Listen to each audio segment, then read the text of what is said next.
Hi, everybody. I'd like to welcome you all to our webinar, Providing Health Services During School Building Closures. We're excited you all could join us and hope that you enjoy our webinar today. My name is Alex Mays, and I'm the National Program Director at Healthy Schools Campaign, which is the organization that's hosting today's webinar.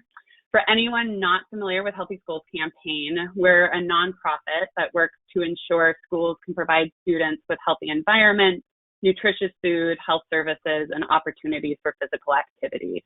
And we really focus on the needs of schools whose students are affected by education and health inequities. A core focus of our work is on expanding access to Medicaid-funded school health services, which is really the topic of today's webinar. For the last 5 years, Healthy Schools Campaign has had the pleasure of convening the Healthy Students Promising Futures Learning Collaborative, which brings together 15 cross-sector state teams that are working to expand access to school health services. And so the idea for this webinar and a lot of the information that's going to be shared really comes from the work of the Learning Collaborative, and actually all of our speakers participate in the effort. I know there's also a number of members of the Learning Collaborative that are on today's webinar, so I just want to give a special welcome to all of them and acknowledge their role in contributing to the content that's going to be shared today. Our webinar is going to run for about an hour, and we will be sure to send out a link to the slides and a recording early next week, so look out for that. We're also going to save the last 10 to 15 minutes for Q&A at the end of the webinar, so we'll have all of our presenters speak, and then we'll do Q&A with everybody at the end. But feel free to send in your questions throughout the webinar. Type them into the questions box on your control panel, send them in, and we'll be sure to ask them of our presenters at the end. Next slide, please. I'd just like to take a moment to thank our supporters of the webinar, or our work. They're listed here on this slide. It's their support that enables us to do webinars like today, so thank you to all of them. Next slide. So for today, as the title of our webinar implies, we're really going to dig into the impact that COVID and the resulting school building closures has had on access to school health services. We're going to hear from a fantastic lineup of speakers who will really speak to how students and families have experienced COVID and the impacts that it's had on the delivery of school health services. We'll also dig in around the role that federal and state guidance has played in shaping the delivery of school health services and hear what this has looked like at the state and local level. Next slide. I do also want to recognize that we know that there are multiple funding streams that can be leveraged to support the delivery of health services, and that there are many methods for delivering services to students in schools. And all of these we recognize have been impacted by COVID and the resulting school building closures. For the purposes of today's webinar, we're really going to be talking about the role that Medicaid plays in funding school health services delivered by school health providers, which include school nurses, school psychologists, school counselors, speech language pathologists, and any other school health providers. We have a fantastic lineup of speakers who's going to be walking us through the content for today. We're thrilled to be joined by Prax from American Federation of Teachers, Carney, who's with MassHealth, which is Massachusetts State Medicaid Agency, and Eva Stone with Jefferson County Public Schools in Kentucky. Next slide. So to kick things off, I just want to set the foundation for our presentations today and provide a quick overview of some of the key themes that we've seen emerge over the last year around the delivery of school health services. Last spring, as we know, the COVID pandemic forced a near total shutdown of school buildings across the country.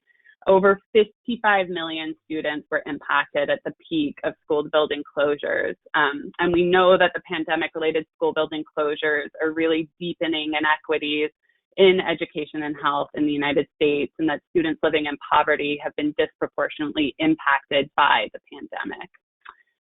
Next slide, please.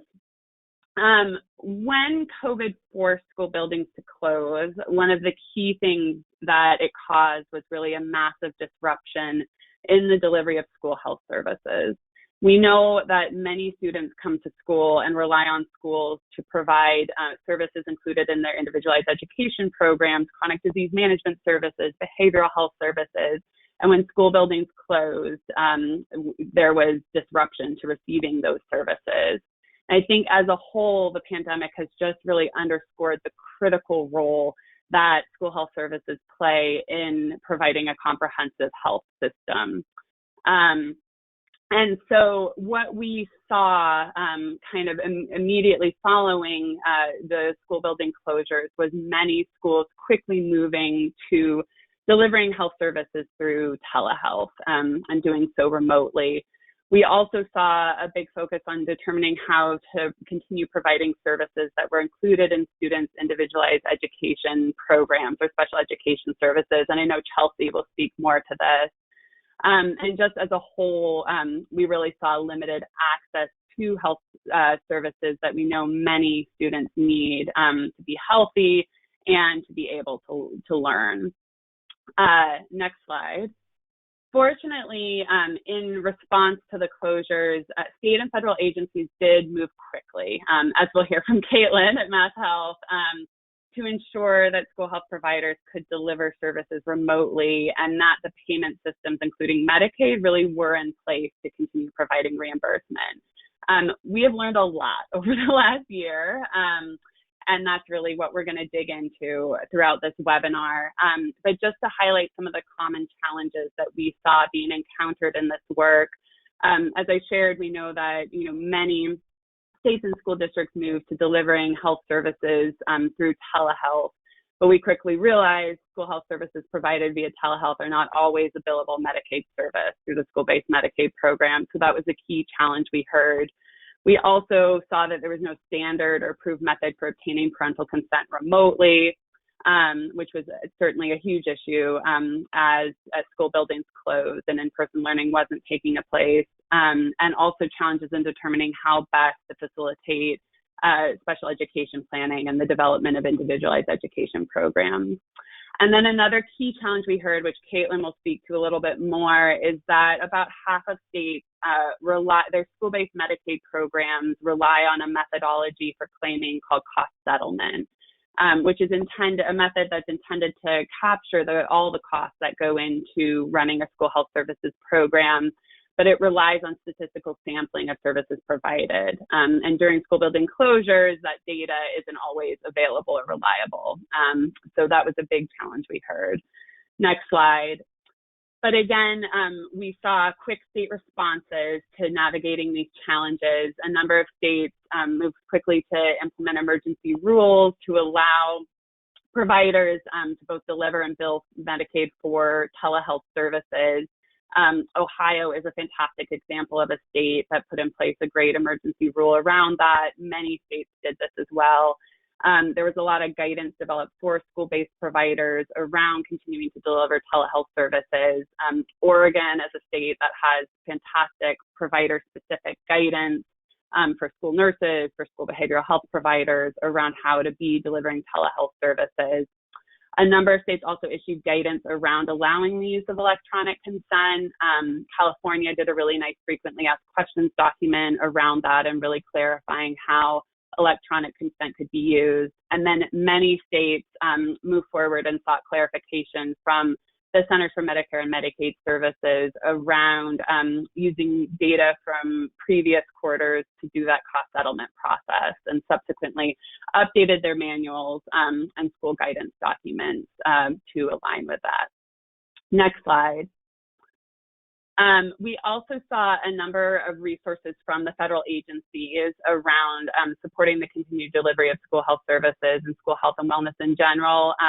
Many of them are linked here. I encourage you all to check them out when the slides come out. But we saw specific question and answers around parental consent from Department of Ed.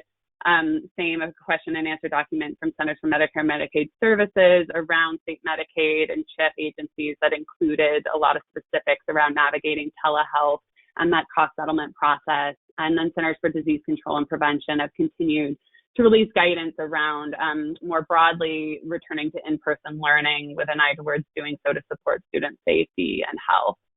Next slide.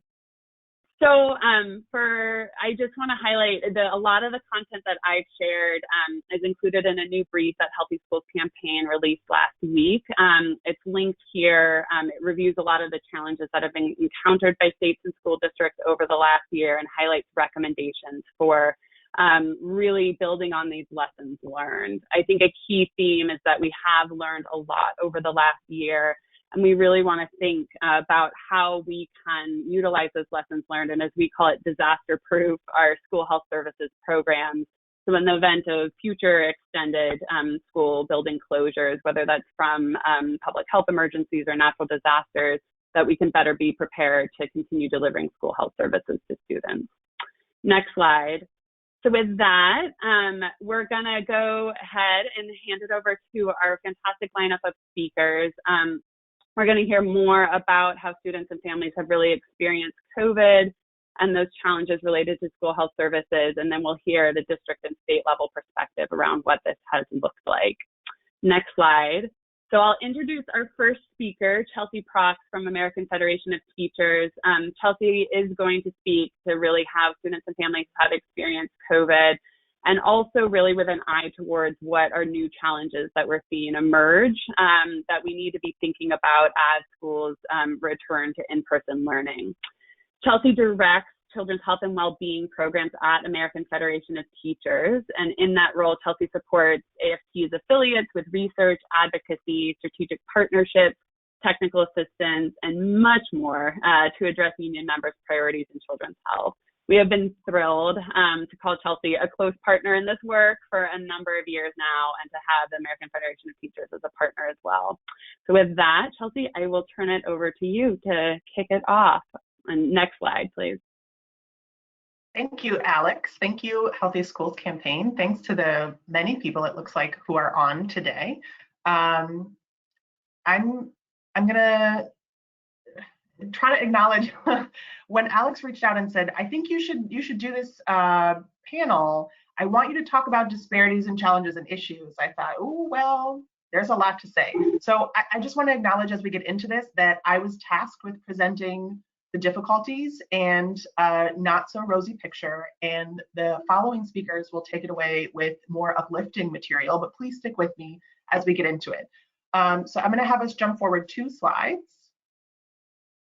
And we're really going to get started. I'm going to bounce a little bit back and forth in time. So last spring, right away, as we saw that buildings were closing and AFT members were really just scrambling to shift their practice, we reached out to a very small subset of folks who specifically we were looking for educators whose day-to-day work focused on kids with special needs, kids who are in special ed programs who are medically fragile and or who had special healthcare needs. And we wanted to focus on that population because we thought if we can strengthen school response for those kiddos, we really believe that we can draw some bold conclusions about how schools are reacting across the student population.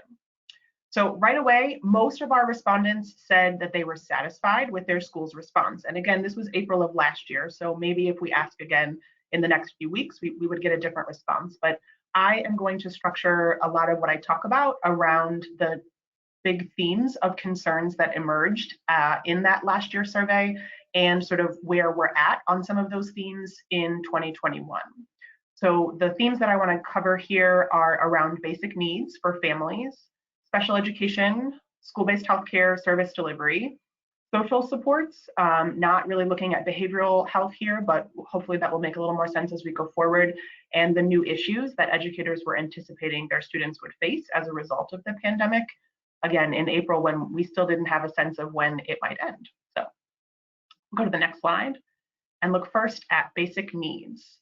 Oh, I'm sorry, before we look at basic needs. So one of the things that folks did on this survey was they wrote out services that they thought in particular they were offering that would be difficult or impossible to offer in the pandemic. And I'm not going to try to read this. I don't think you have to read it here. It's roughly alphabetized, and I think it's a really powerful list of things we have to consider when a school is closing. So, you know, there's just such a broad array of what public schools do for our young people, and this is one way to try to capture a snippet of it. We'll go to the next slide, please. This one really will be on basic needs. All right, so within this theme, the three major things that AFT members talked about were financial insecurity and housing stability, and then food security. So where are we right about now in March 2021? We know that huge numbers of folks are still unemployed, almost twice as many as were in February 2020, and an estimated 20 million children are in a household with someone who's lost a job, with all of the financial and behavioral and other complications that come with that. One of the things we've heard anecdotally is that a lot of our high school students are out as job seekers at this point and are working to try to help with their families, which is complicating a lot of attendance issues, for example. We know that a lot of families are not in particularly stable housing. There are lots of ways that we might look at this, but the one that I have up here, because I think it's pretty timely, is that there's been sort of a pause on evictions across the country. And while the Biden administration did extend it from January through to the end of March, that means that in a few weeks, thousands and thousands, hundreds of thousands of folks across the country are potentially going to be at risk of eviction. And I think we should particularly have in mind the landlords who are paying attention to people who have gotten a stimulus check and sort of saying like, okay, so all of that check should come to me for rent, when those families might reasonably have a number of other things they want to use those monies for. Around food security, it's sort of a challenge and an optimism. We know that food security has gotten worse, and we know that our public schools have really swooped in to do as much as they possibly can. The USD waivers that have allowed for universal school meals have been extended through this school year, which is really fantastic. But we are still hearing, especially from large urban locals where AFT has a large presence, that without changes in our per meal reimbursements, we're not really fully accounting for the fact that our food systems and our school food systems have had to change the way that they package meals and the way they serve meals, and in many instances, it's more resource intensive. So getting it to everybody is important, and they'd still love more support to get that done. All right, we're going to turn to the next piece, the next slide, which is on special education. So on the one side here, I have the kinds of things that were most commonly mentioned as potential challenges for our kiddos who get special ed. Behavioral supports, communication literacy, and language supports for lots of different types of students: English language learners, deaf students, kiddos who use Braille, kiddos who have different devices. All of that came up as things that folks were not sure were going to be duplicated or easily made remote. Consistency, routine, structure, just the day-to-day of how school works, right? That families don't necessarily work that way, and kiddos really benefit from that consistency. The direct instruction and indirect support for social emotional growth, that is part and parcel to so much of what happens in schools, and psychological interventions got a lot of call outs in that survey from last April. So we know that on the special ed front, as Alex mentioned, we did not see that the Department of Ed sought any particular waivers and really said, we believe public schools can do this work online or at a distance or with alternative strategies. And while that may be true, there are a number of reasons that we find that educators have found that really difficult to pull off. One is just access to devices, access to the internet. That common tech solutions don't necessarily address some of what I just said, right? Those communication issues, those language devices that might be really necessary. And distance learning can actually be worse depending on how we're using it, or what decisions a school district is using, depending on the kiddo and what their particular special need is. And we see with this new administration that there is a shared concern that school districts might not have pulled this off as well as the last administration thought they could. And we're seeing some investigations into whether or not special ed has been fully available as intended under the law. I don't know yet that we have a lot, or I don't have a lot to say, I think, at this point about what's working well in this space. But again, Alex challenged me to talk just about the issues. So I'm sorry, y'all. We're gonna go to the next set of issues that came up in the survey, or potential areas of challenge. Next slide. This one is on healthcare access, and I have not seen a lot. AFT does not have a lot of data specifically on school-based health services. I'm sure this is also, something that is going to be very state-specific in many instances, but we do have some metrics by which to gauge that our kiddos are not getting what we hope they would. So we know that adults are delaying and avoiding medical care.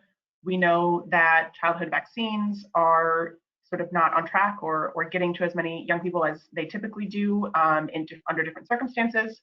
We know that without access to our specialized instructional support personnel, again, many of these services are hard to do via telehealth. It's hard to catheterize somebody who needs that. It's hard to do blood sugar monitoring. And some of our educators and CIS don't necessarily have, or didn't in April 2020, didn't have a lot of practice coaching other adults in a family setting on how to pull off some of those things.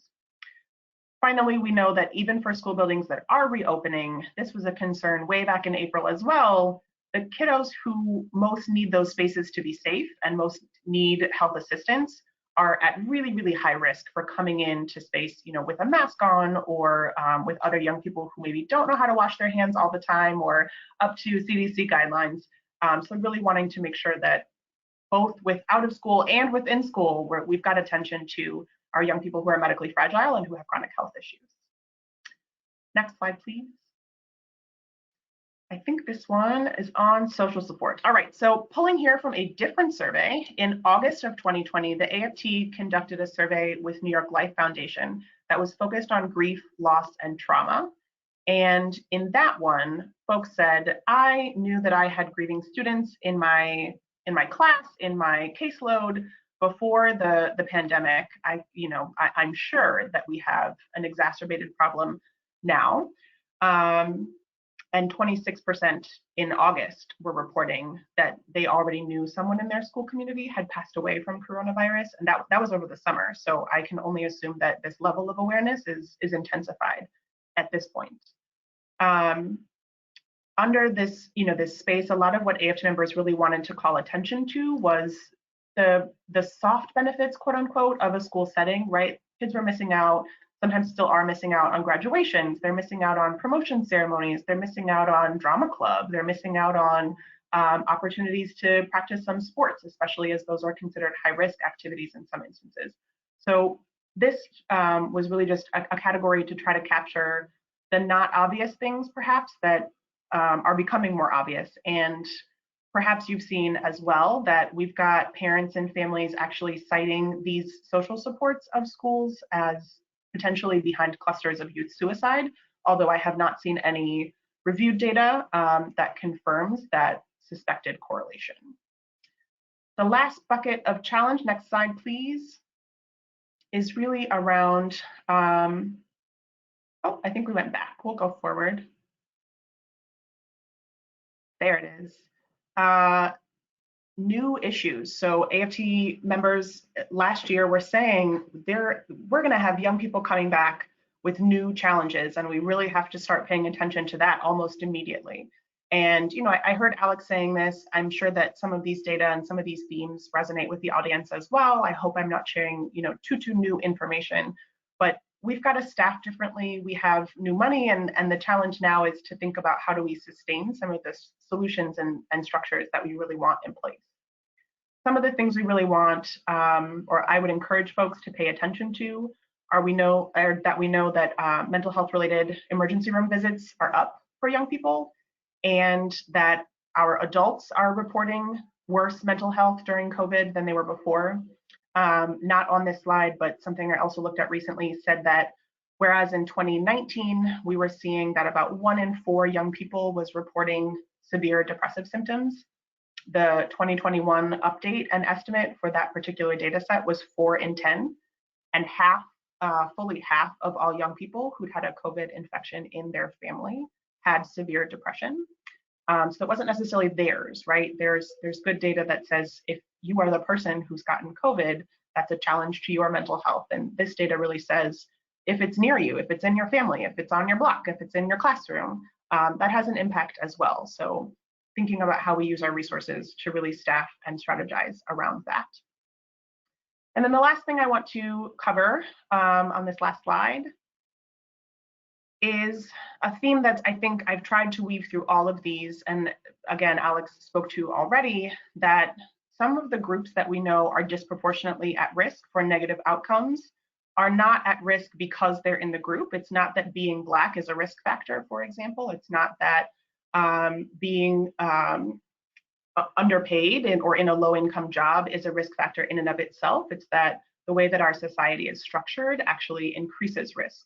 So I'm pulling here from an interview that Kamara Phyllis Jones did with the Scientific American, where I think she offered 3 really great categories. One, we know that folks in vulnerable groups are more exposed. They're more likely to be incarcerated and in detention sites. They're more likely to be considered frontline and essential workers. They're more likely to be unhoused or in cramped housing, all of which increase the likelihood that they would be exposed to the virus. When and if they get the virus, and part of the exposure challenge is also that these groups are less protected on a structural front, that they have reduced access to personal protective equipment, including in those frontline work, essential work categories. And in a lot of instances, with our bus drivers, for example, with our grocery store folks, and the kiddos who live with them, they were told they had to come to work and they were essential, but they were not necessarily compensated in a way that acknowledged that. So they don't have necessarily resources to protect themselves either from exposure. Once infected, many people in vulnerable groups are more likely to die because they carry a greater burden of chronic disease, which is related to the fact that they have reduced options for great food, reduced options for clean air. And once they're ill, they have less access to testing as well as to vaccination. And there's data behind all of these that, even in instances where the vaccination site is open, it requires a car to get there. And we're seeing that low-income folks, folks with disability, folks who are racialized in this country are at a disproportionate risk. So again, in all of our strategizing, really wanting to hold close the most vulnerable, because if we can solve and strategize around the most vulnerable, we will strengthen our school systems and our health systems for all. I'm going to pause there and hope that you all are thinking of questions to ask at the end. And I think this is the point, Alex, where I'll turn it back to you. Great. Thank you so much, Chelsea, for sharing so many just fantastic things and really important things to think about as schools return to in-person learning and that are really shaping the context within which this work is taking place. Great. So next, I'm going to introduce our next speaker, Eva Stone, who's with Jefferson County Public Schools. Eva, I'll have you turn on your webcam now. Eva is the manager of district health services with Jefferson County Public Schools in Kentucky. I first connected with Eva when she was a recipient of Healthy Schools Campaign School Nurse Leadership Award, and I've had the pleasure of working with her over the last 5 years around expanding access to school health services. She is truly a champion of this work, and has just done an incredible job of leading efforts within her district to continue ensuring that students receive school health services during school building closures. I also just want to acknowledge her district went back to in-person learning yesterday. So a huge thank you to her for joining us today in the midst of what I'm sure is a very chaotic time. So Eva, I will hand it over to you and we can go to the next slide. Thanks so much, Alex. Yeah, so I want to talk, next slide, please.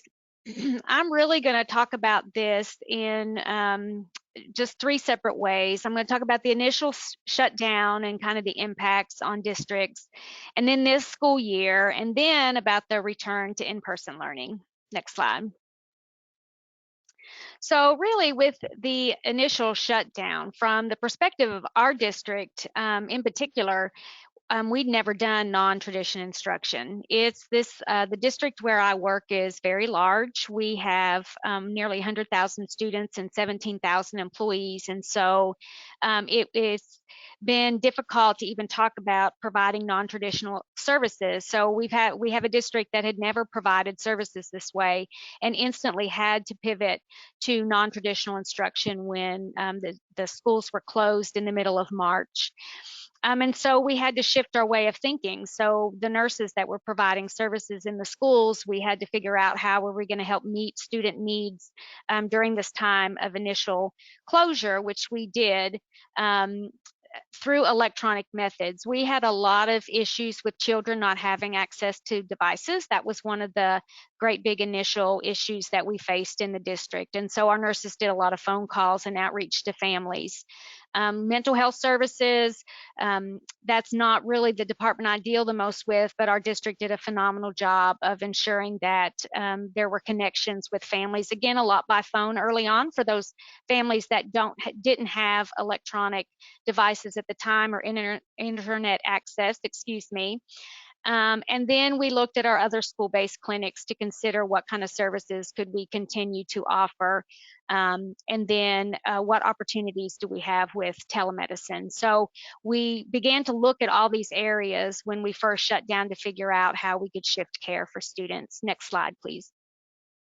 So then the 2021 school year, we were more poised at the start of school in August, which we were complete NTI. And just yesterday was our first day back for some of our students in a hybrid model. But we started August out with NTI. We called it NTI 2.0.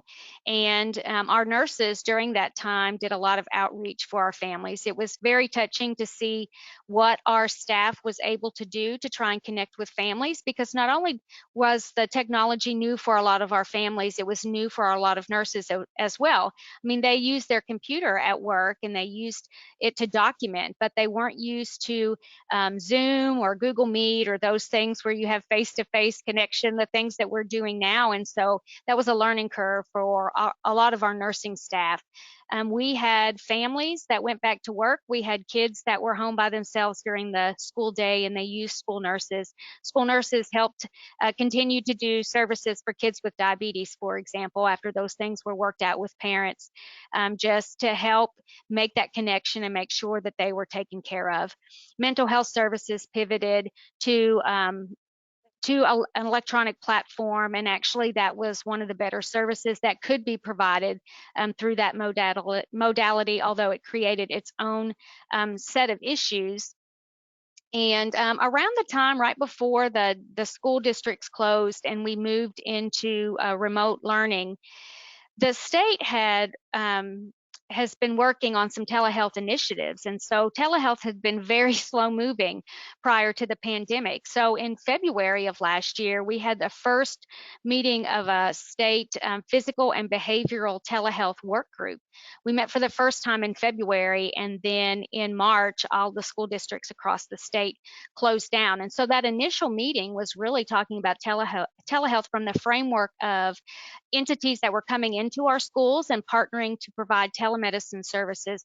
And all of a sudden, we had to pivot to talk about school-based providers who were providing telehealth services and had never done that before, and scrambling to try to find resources and get systems in place to help them do that. And so lots of great things happened with telemedicine, telehealth that wouldn't have been in place had it not been for the pandemic, because those barriers to providing those services went away. We still had some issues with things that really had to do with boards, certifying boards for different providers, because those boards might have had some requirements in place that made it a little more challenging for some of those providers to offer services electronically and through telemedicine, whereas other disciplines, they were a little more poised to be able to do that. We dealt a lot, and Chelsea spoke to this actually, with our employees returning to the workplace. So as I mentioned, we have about 17,000 employees. And so in July, we brought our first groups of employees back, and those were our essential workers. And our essential workers were our custodial staff, it was our nutrition services staff, it was folks who were providing those services that were very essential to our schools and our families, and yet they were being asked to come out of their homes and come to the workplace. And so our initial work from a school health perspective was a lot of time trying to get systems in place to help care for those people and make sure that we were doing everything we could to keep those groups of folks as safe as possible. And then we did a lot of work this year, obviously, on the return to in-person learning, and that finally happened yesterday.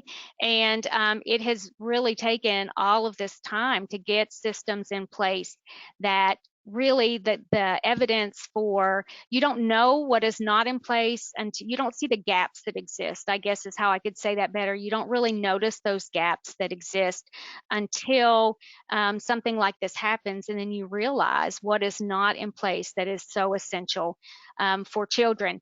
And just to give you an example of some of the changes that have happened in last year, our health department shared with me a couple of weeks ago, last year in Kentucky, or in Louisville area, we had 17,000 cases of the flu reported.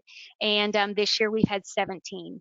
So some of those measures that are in place that we were really implementing to help prevent the spread of COVID have taught us a lot about things that can be done to help prevent the spread of other communicable diseases. In Kentucky, the work around returning to schools has been amazing. I mean, I think our state has done a very good job.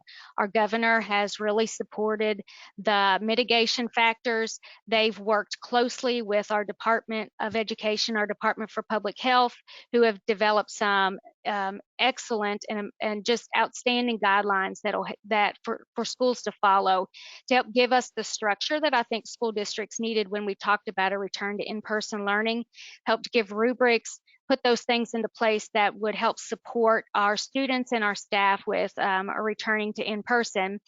And one of the biggest of which has been vaccines. Our governor prioritized educators, and that's the reason that we were able to return to in-person learning in JCPS. Our public health officials just did amazing things to get all of our employees vaccinated, offered the vaccine so they could return to work. Next slide, please. And so we had to really put together systems for monitoring and surveillance. That's not something that school districts typically have in place. And so for a perspective, we should have. You know, we have illness in schools all the time. Their systems for monitoring and surveillance aren't only for conditions like COVID. There's other things that we should be monitoring. And I'm going to echo some of what Chelsea said about the gaps. And, you know, when our children aren't reading at grade level, when they're not successful, that is a public health problem, because we've got Healthy People 2025 objectives that look at fourth grade reading levels. And so what are we doing to help mitigate those factors, and how are we using the provision of health care in school to help lay the foundation to make that happen? Contact tracing is a huge component of our work. That's what my staff has spent the bulk of time doing since our employees, our essential workers, came back in July. And that rapid response is critical to not only having brought us back to in-person learning, but also to keep schools open so that they can continue learning in person. As I mentioned, the vaccines is huge for our staff, and then having a system for that ongoing process to be able to vaccinate them. Social emotional learning of our children. This is something else that Chelsea mentioned, that we are just now getting into, where we're doing this in Jefferson County for all the things that schools are going to need to be prepared to respond to now that these children who have literally been out of school for a year, out of in-person school for a year, and have to, the trauma that was associated with those things that have happened during this time. And our staff have significant needs as well that we can be better poised to respond to. And then the new normal, you know, there's been so much hope, and there is a lot of hope when it comes to the vaccine and things that are happening around COVID. But COVID is not just we're gonna wake up tomorrow and it's gone. This is something that we're going to be dealing with for some time in our school systems. And so we need to lay the foundation and have the opportunity for our schools to be able to respond to these things related to public health in general and the health of our children and staff. Next slide, please. And so I do want to just mention contact tracing, because I think it's very significant. On the federal level, there is support for school districts to be able to bill Medicaid for contact tracing. And contact tracing is going to be key to keeping our schools open for the pandemic. And school nurses are a great big part of that. So I think it's It's very critical that states look at the opportunity for billing for school nurses or other contact tracing staff, but school nurses will be called on a lot to do this work. They know the families, they know the history, and it is going to be significant work when it comes to keeping schools open. Lots of other supports. There's been opportunities through this pandemic for supports to schools. We have been able to, our public health department again has been outstanding. Incredible partners. We've met once or twice a week since July, since we first brought people back into the buildings, and are constantly looking for ways how we can continue to work together and to provide the services that our children and our staff need. And then partnerships. We want to look at ways that how can we again respond quickly when somebody's sick in the school and provide the supports that they need. So we've been working with our local healthcare systems to try and develop processes. For example, we'll be starting telemedicine clinics in 7 of our schools this week. That'll fold out to an additional 7, with the goal of being able to drop this model into any building that has a school nurse, where we can do point of care testing, so that our school nurses, as a side note, will be doing antigen testing, will be available, COVID testing for through our school nurses at all of our sites. And then we've got a partnership with our health department where there are testing sites set up around the city that are available for PCR testing for our staff, students, and their families. And so it's significant to be able to offer services on site for other illnesses. You know, if a child has strep and they start treatment, they can be out of school for 24 hours as opposed to 10 days with COVID. So appropriate diagnosis. Chelsea mentioned access to healthcare. Access to healthcare is a huge issue for many families, even in this day and age, where you would think that that everybody should have access. That's just not the case. And then making sure that we're able to communicate with all of our partners. Next slide, please. So again, gaps that have become glaring. Chelsea mentioned immunizations. In my district alone, we have over 19,000 kids that show evidence of not having regular access to health care through immunization needs. And what's that going to look like when we are all back on site? Health records. There are major issues with sharing of data between public health and or between healthcare system and the education system that really needs to be addressed. This is the opportunity to address it, but there are HIPAA and FERPA issues that just should not exist this day and age. And we've seen how quickly some of those obstacles can be overcome when there is an emergency, and we need to figure out how to maintain that communication and improve that communication for the sake of providing wraparound services for our children. And again, working with our community partners, integrating care into the school, bringing it on site so that it's not only available for our children, it's available for our staff, and utilize the modalities that are available. I think there might be one more.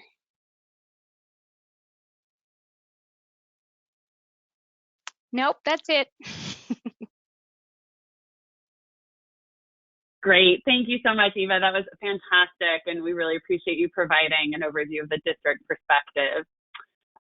So next, I'm going to introduce Caitlin Carney, who's going to speak more to what this all has looked like at the state level and really share more about how MassHealth how they responded to school building closures to ensure ongoing delivery of school health services, and then forward thinking, how they've really thought about disaster proofing their school health services programs. Caitlin is the Senior Manager of Cross-Agency Medicaid Programs at the Massachusetts Office of Medicaid, or MassHealth. And in this role, Caitlin oversees the school-based Medicaid program and supports other policies and programs that impact the health of children, youth, and families. Caitlin has been with MassHealth for more than 6 years and supporting this program for 4. We have been thrilled to partner with her on this work. She's a member of our Massachusetts team in the Learning Collaborative and has just been an incredible leader in the field of school Medicaid through this work. So Caitlin, I will hand it over to you to share more about what's been happening in Massachusetts. Great, thanks. And I even remembered to unmute myself. It was very close. I almost started speaking a moment too soon. So let's go to the next slide. All right, so what I'll be sharing with you today is high-level background about MassHealth and our program, how we responded to the pandemic, and the lessons we learned from that, and then why we're better positioned for the future. So to the extent that Chelsea had, mentioned that she was focusing on all the challenges, I'm going to try my best to have as much hope and thinking about how we can take advantage of the opportunities, perhaps as few as they are, to move better in the future and support kids and their health and their learning in the way that the Medicaid agency can. So next slide, please. So for the purposes of this presentation, right, there's a lot that can be said, but I'm just going to share with you what I think you need to know for today. So in Massachusetts, the school-based Medicaid program provides federal reimbursement to 327 public K-12 school entities. So those are cities or towns, based school districts, regional school districts, regional vocational technical schools, and public charters. And our funding provides partial reimbursement for the cost of school-based health services. And then the random moment time study, some of you may be incredibly familiar or may have no idea what this is. So for today, just remember that the random moment time study is used to allocate time for both reimbursable admin and reimbursable direct services and costs. And then of course, it also looks at what's not reimbursable. And so that's the really important role that the random moment time study plays. Next slide. So first things first, we responded quickly and with empathy to the best of our ability. In preparation for today, I went back through my emails, which was a lot, just to, to go back. This past year has been a very long year. And I was honestly amazed and impressed with how quickly we responded, and just the team that I work with and anticipating needs. I was going to put together a timeline, but everything happened within 3 weeks. So I decided to keep it in bullet points. The first thing that the MassHealth agency, so that's the Office of Medicaid, broader than this one program that I'm primarily speaking about, the agency released telehealth guidance. And previously, telehealth was not a reimbursable modality for schools. It also wasn't a reimbursable modality for our fee-for-service population more broadly, beyond just the school-based Medicaid program. And a key here was we knew our audience. So we know that schools often don't monitor MassHealth Medicaid-wide guidance. They're focusing on schools and what we tell them. So we created our own guidance or our own email to direct them to the bulletin that outlined telehealth coverage. And then we also released a school-specific telehealth FAQ. And some of the questions and answers, frankly, were also in the bulletin. But again, it's about knowing our audience and knowing they wanted to hear from us that, yes, indeed, this is how you do it. Or yes, indeed, it really is, billable. We also sought, received, and communicated CMS approval to waive the random moment time study for Q4.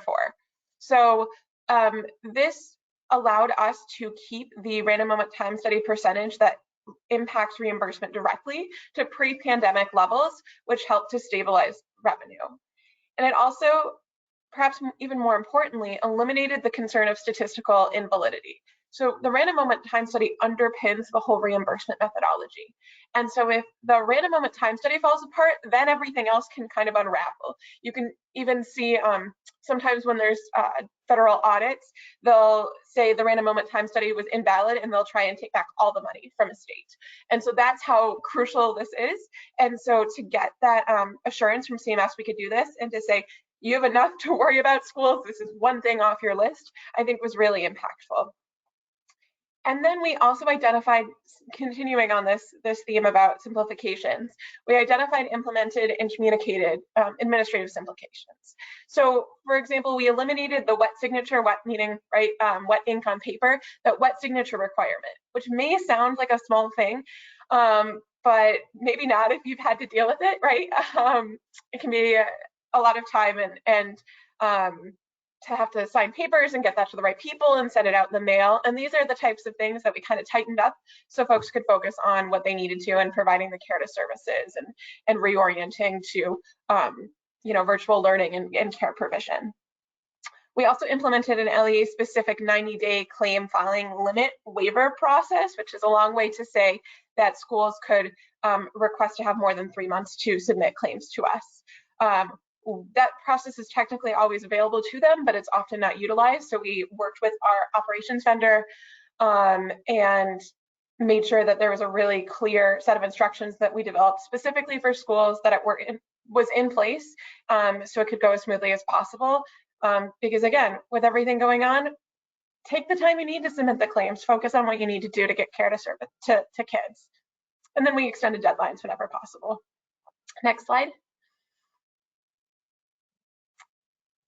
So we tried our best to recognize and seize the opportunities. I think coming out of the pandemic, well, not that we're out quite yet, but as we look towards, as kids return and the positivity, I guess, compared to where we were this time last year, we have stronger relationships than ever. Our immediate narrative was MassHealth is seeking flexibilities for you. We recognize the incredible challenges for schools in the pandemic. We are with you. We are going to get out of your way as best as we can. We're going to support you along the way. And then as the pandemic continued on, our message became, you're still doing important reimbursable things. It's just different now. So helping them see how time spent preparing to return to school, for example, return in person for those who were not there in person, that's reimbursable too. We did our best to be a consistent source of communication and help understand telehealth requirements. Again, with all the confusion and concern, we wanted them to be able to ask us a question, get an answer, or if we didn't have that answer, to figure it out quickly and get back to them. We created a COVID-19 update subsection of our website, and we actually are planning to change that into a SBMP news section as we look beyond the pandemic and start to broaden our focus on some other kind of non-COVID related initiatives. And then again, this isn't something that we did, but Eva mentioned, it sounds like in Kentucky, there were some similar licensing body rules and regulations and changes. So we just kept our eye on that and other entities. The governor in Massachusetts extended if a license was going to expire after a year, they extended, I think maybe by a year, but whatever it was, our help desk definitely knew that answer, and we're communicating that to providers if and when they called in with concerns about that. Next slide. All right, so the random moment time study and training materials, they have to evolve with the times. So to the extent that the RMTS reflects what folks are doing on a day-to-day basis, as what they do change, so must the random moment time study. In Massachusetts, all of our questions have predefined answers. So if the question is, what were you doing? You can say, I was providing, physical therapy services to students, or I was on paid time off, or whatever it might be. And so we updated those predefined answers to reflect what they were doing. So I was contact tracing. I was working on logistics for social distancing in schools or on the school bus. I was providing direct services via Zoom or another web-based software. So we really wanted them to not have to spend the time typing in things. And also, I think there's an element of being seen. Oh, they know what I'm doing, and I can click here, and they will code this and make sure it's reimbursed or not as appropriate. And we identified opportunities for increased admin reimbursement, which I'll talk about actually in the next slide, which I'm ready to go to now. All right, so setting ourselves up for the future success. We have some ongoing positive benefits of the pandemic response, again, from this somewhat narrow perspective of the school-based Medicaid program, but that's really, what my primary focus is on, or what I can control and try and help our cities and towns and school districts with. So scanned copies are acceptable on an ongoing basis, so that will continue to reduce administrative burden. Telehealth continues to be a covered modality. We are working to have a kind of a permanent telehealth policy, but in some way, shape, or form, telehealth will continue to be an allowable modality. And increased opportunities for admin reimbursement. So what I mean by this is we actually requested permission from CMS, which we are hoping we are close to approval, but we still haven't gotten final approval, for what we think should be reimbursable admin time. So that's things like contact tracing, I have my list and I want to make sure I give you really good examples. Contact tracing, cleanup. We talked about, Eva talked about like the essential, like the janitorial staff, like that is infection control. That's really important. That's health related. So we have a lot of things like that we're asking CMS for approval for, and we're hopeful that they'll approve that, and so that admin time can be reimbursed and that revenue can go back to cities and towns and schools. We have webinars happening more frequently, which is easier to provide trainings, less time spent away from school, from providing care to kids with transportation and everything else. I'm sure that's familiar to all of you, just how helpful it is to have webinars, and also video calls. Our stakeholder relationships are stronger, rather than maybe seeing someone once in person and having things on phone calls because of the time it takes to transport ourselves different places, to be able to just hop on a Zoom or whatever the software might be and talk to each other, see each other face to face, and build that relationship so we can work together to provide care to kids. And then in the unlikely event of a future unexpected closure, we will be more ready. So that implementation guide, once it's approved, it'll include language that allows us to cancel or suspend that random moment time study when we think it'll be statistically insignificant, and we have that ongoing telehealth policy. And I think I will stop there. The next slide just has our website, where you can see our updates and news, and we have a ton of resources on there. I'll pass it back to you, Alex. Great. Thank you so much, Caitlin. I encourage you all to check out the fantastic resources that Massachusetts has around this, and really appreciate all the concrete examples you provided. So I know we're coming up on time. I want to make sure we get a couple questions. So we're actually going to skip over the next 2 slides to Q&A. I just encourage you all to check out the brief that we just released if you are interested in kind of more state policy recommendations around how to support this work. So I invite all our presenters to come back on video. We've gotten a number of questions. Please feel free to keep sending those questions in. I'm going to dig right in. We are getting a lot of questions around contact tracing, which is not a surprise. Caitlin, I think you've actually probably answered kind of from Massachusetts perspective, but specifically people wanting to know how kind of the mechanisms by which you're getting reimbursed or funded for contact tracing. So Eva, maybe you could speak to that from your perspective, and then Caitlin, I don't know if there's anything else you would like to add on that point. Well, we're not. So that's problematic. Kentucky's stance was that they were allocating funds to health departments to hire contact tracers so that schools wouldn't need that.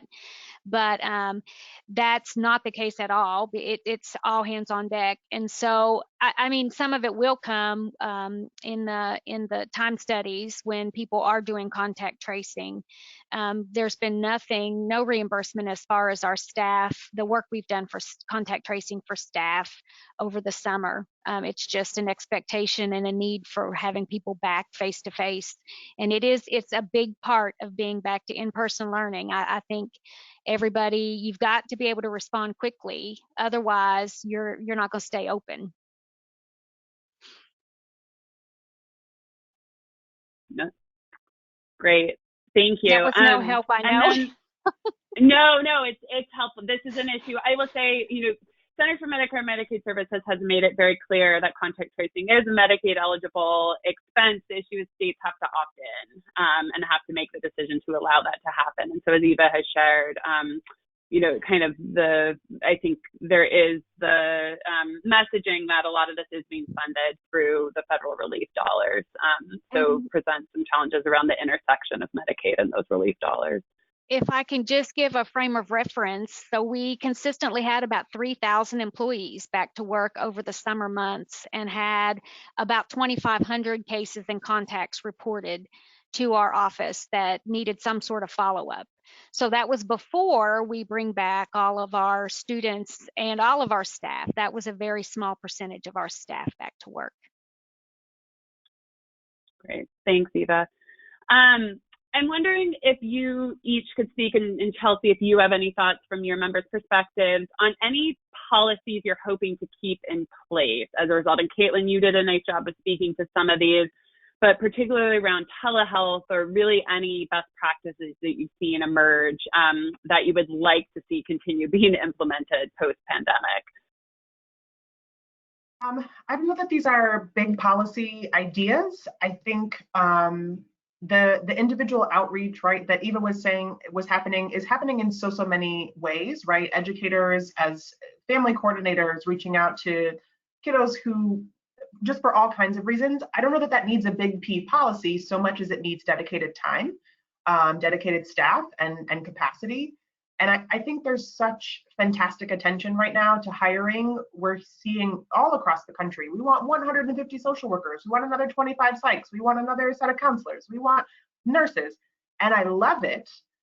I also want that to be not a stopgap solution because in many instances, folks are staffing at a level that they wanted before the pandemic.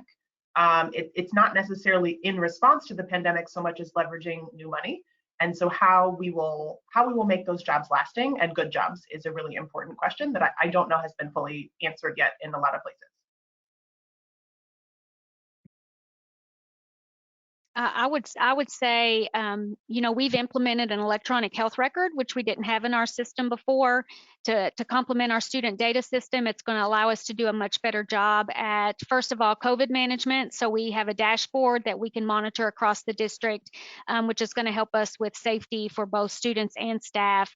And again, that quick response and contact tracing, work with our community partners. Right now it's for COVID testing and to make services available, but I think we need to be able to, on an ongoing basis, to look at those needs and be able to work with community partners in that way to address health needs, and then to really have good conversations as a community as to what do our students and families and staff need and how do we provide those wraparound services where they are. The one thing I would just add is part of what we have in our request to CMS, which I do think is worth just highlighting. CMS has invited these types of things. We hope that we'll hear an approval soon, and it takes both state and federal cooperation to make these things happen. Is actually, Eva brought up immunizations, right? We know that immunizations are dropping. So that's the type of thing that our request to CMS allows for admin reimbursable time as long as it's related to public health guidance. So if approved, if there's public health guidance out there that says you must have an MMR vaccine or whatever it might be, then time helping to support that. Right now, care coordination, like if they're helping set that up, would already be covered. But if there's other types of activities related to that, we're really hoping we can get CMS approval to get some reimbursement for that really important work as well. And to add to what Caitlin said, reduce the barriers that, if managed care organizations could work with not only the medical home, but also with school nurses to get to where those kids that aren't having those preventive services, and we figured out how to reduce those barriers. So the medical home's involved, but so's the school nurse who has contact with those families to make sure that those services are provided. Great. Thank you so much for sharing those thoughts. I know we're over time, so I think we're going to wrap things up. We do have some additional questions. If folks have questions that they think of, please feel free to send them in. We will share them with the presenters and circle back through email. I just want to thank Chelsea, Caitlin, and Eva again for sharing their expertise on the webinar and for all the incredible work that they've been leading over the last year, and I know will continue to lead. Next slide. I just want to, once again, we'll send out links to these, but highlight that there's a lot of lessons learned and recommendations are in the brief that Healthy Schools Campaign just released.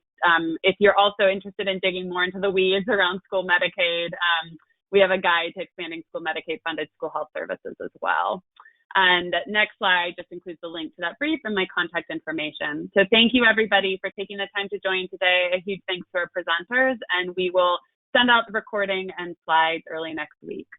Enjoy the rest of your day, everybody. Bye.